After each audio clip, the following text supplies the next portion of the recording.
मेरे हॉस्टल का second year था और मेरे को 6 महीने ही आए थे हॉस्टल आए हुए, क्योंकि फर्स्ट ईयर तो मेरा सारा का सारा घर बैठे निकल गया क्योंकि कोविड था। मेरा रूम हॉस्टल के फर्स्ट फ्लोर पे था और मेरी हॉस्टल में एक फ्रेंड थी, उसका रूम भी उसी फ्लोर पे था। जैसे ही मैं हॉस्टल में आई, मेरे को बहुत सारे बच्चों से बहुत सारी हॉरर स्टोरी सुनने को मिली, जैसे कि यूजुअली हर एक को सुनने को मिलती है।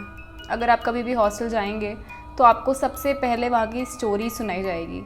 पर मैं इन चीज़ों पे ज़्यादा गौर नहीं करती थी, क्योंकि मेरे साथ कभी ऐसा कुछ हुआ ही नहीं था कि मैं इन चीज़ों पे बिलीव करूं, इसलिए मैं उनकी बातें सुन के भूल जाती थी और मुझे पता भी था ये सब मेरे को डराने के लिए करते हैं। एक शाम मुझे मेरी फ्रेंड स्नेहा का कॉल आता है, जो कि उसी हॉस्टल में उसी फ्लोर पे रहती है मेरे साथ। वो मेरे को कॉल करती है और वो काफ़ी डरी हुई लगती है। वो मेरे को कहती है कि जल्दी मेरे रूम में आ, मेरी रूममेट बीमार हो गई है। मैं उसे पूछती हूँ इतनी डरी हुई क्यों है, क्या हुआ, पर वो फ़ोन काट देती है। पर पता नहीं जो मेरी रूममेट होती है उसको क्या फील होता है, क्या होता है, वो मेरे को बोलती है कि मैं नहीं जाऊंगी, तुम भी मत जाओ, तुम भी रूम पर ही बैठो, तुम नहीं जाओगी उधर। पर मैं उसे कहती हूँ कि यार वो हमारी दोस्त है, अगर वो हमें बुला रही है इस टाइम पे तो हमें उसके पास जाना ही चाहिए। पर मेरी रूममेट तो नहीं गई, बट मैंने सोचा कि मेरी दोस्त अगर मुसीबत में है तो मेरे को तो जाना ही चाहिए। तो मैं बिना कुछ सोचे उसके पास चली गई और जैसे ही मैं उसके रूम में गई, वो चीज देख के मेरे रोंगटे खड़े हो गए, क्योंकि ऐसा कुछ मैंने कभी एक्सपीरियंस नहीं किया था जो मैंने उस रात एक्सपीरियंस किया। मैं जैसे ही रूम में गई, स्नेहा की रूममेट श्वेता बेड पे बैठी थी और स्नेहा उसको पकड़ के बैठी थी कि जैसे वो कहीं चली ना जाए या वो भाग ना जाए।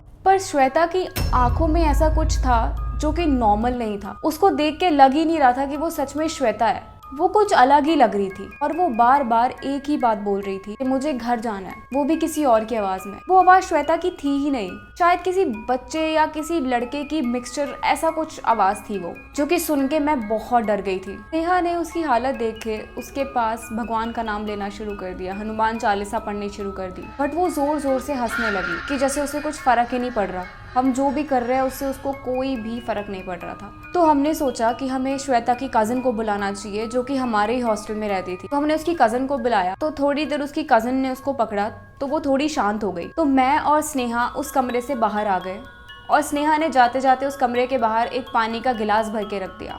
आई डोंट नो क्यों, कि उसका क्या रीजन था या कुछ भी था, मुझे अभी तक नहीं पता उसका रीजन। मैं और स्नेहा बाहर खड़े होकर बातें कर रहे थे कि ये कैसे हो गया, ये वो, और तभी के तभी श्वेता की कजन की चीखने की बहुत जोर से आवाज आती है। तो हम भागे भागे अंदर जाते हैं कि क्या हो गया। तो हम देखते हैं कि श्वेता ने अपनी कजन को जोर से जकड़ा हुआ है और वो उसको हिला रही है और वो फूट फूट के रो रही है। ये देख के हम लोग बहुत डर गए और हमने सोचा कि ये हमारे हाथों से चीज निकल चुकी है, अब हम नहीं हैंडल कर सकते। उस सिचुएशन में आपको समझ नहीं आता कि आप क्या कर रहे हो या आप क्या करोगे, क्योंकि थे तो आखिर हम सब बच्चे ही और हम पहली बार ये सब चीज एक्सपीरियंस कर रहे थे। तो हमने कुछ नहीं सोचा और हमने डायरेक्ट वार्डन को कॉल किया। तो वार्डन आई, उसने देखा और उसने फटाफट सारे स्टाफ को कॉल किया और फिर उस लड़की को हॉस्पिटल ले जाया गया। और उसके बाद से उस लड़की से कभी हमारी बात नहीं हुई। पता लगा कि उस लड़की को उसके बाद उसके गांव वापस भेज दिया और वो वहीं पर ही पढ़ाई करेगी। तो कुछ दिन बाद हमने श्वेता की कजन से पूछा कि आखिर हुआ क्या था, वो ऐसे क्यों बिहेव कर रही थी एकदम से। तो उसने बताया कि उसी सुबह वो दोनों अपने किसी दोस्त के लिए पीजी देखने गई थी। तो जब वो पीजी देख के उस घर से वापस आई हॉस्टल की तरफ, तो रास्ते में भी श्वेता बहुत वियर्ड बिहेव कर रही थी, वो बहुत डरा हुआ फील कर रही थी और उसका दिल बैठ रहा था।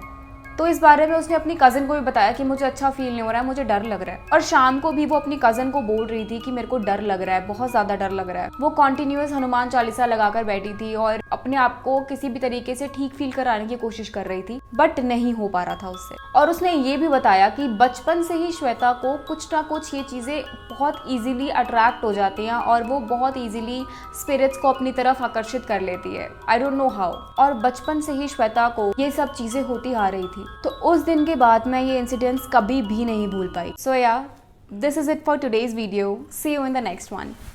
बाय।